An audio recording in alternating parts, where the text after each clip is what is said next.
Hello everyone. Thank you for joining us in this wonderful night. I'm your host, Rolando Dinalab, and we are here to listen to a school poem contest. Please welcome Deeper D. Balls.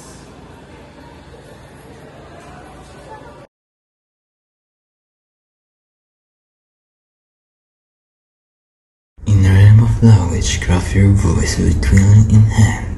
Let emotion disperse with tales with rhythm.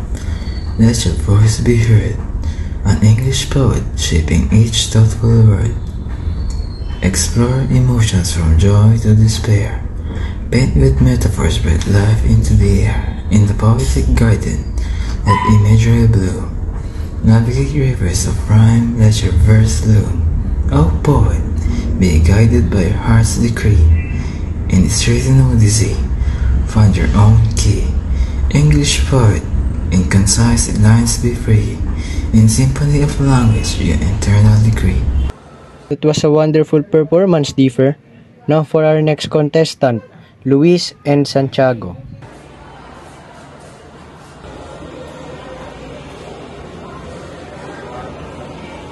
Ang kulturang nawawala.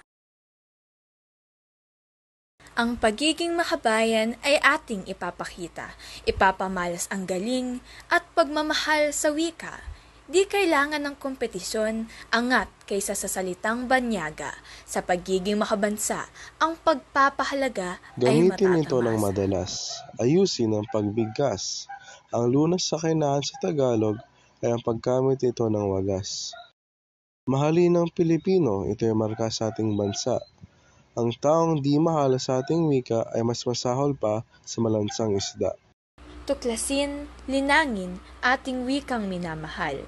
Sa tula, awit at sulatin, siya ay ating itatanghal.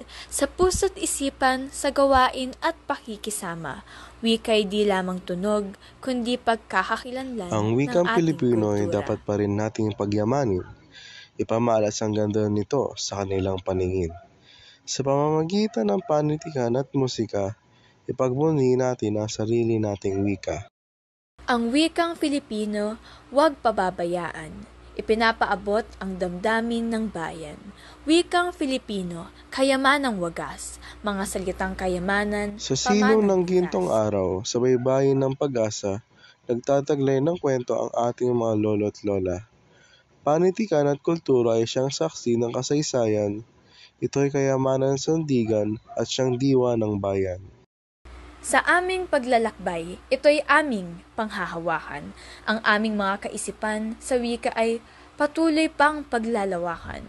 Tila ba ang pagmamahal sa wika ay kay daling bigkasin, ngunit hindi malunok ng iba na para bang tubig Sana na may sa asin. tula namin ito, nahanap ninyo ang mga kasagutan kung paano mapapahalagahan ang ating wika sa panahon ng wikang banyagan.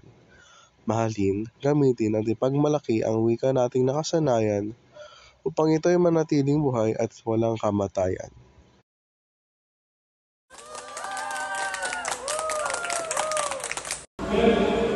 Ano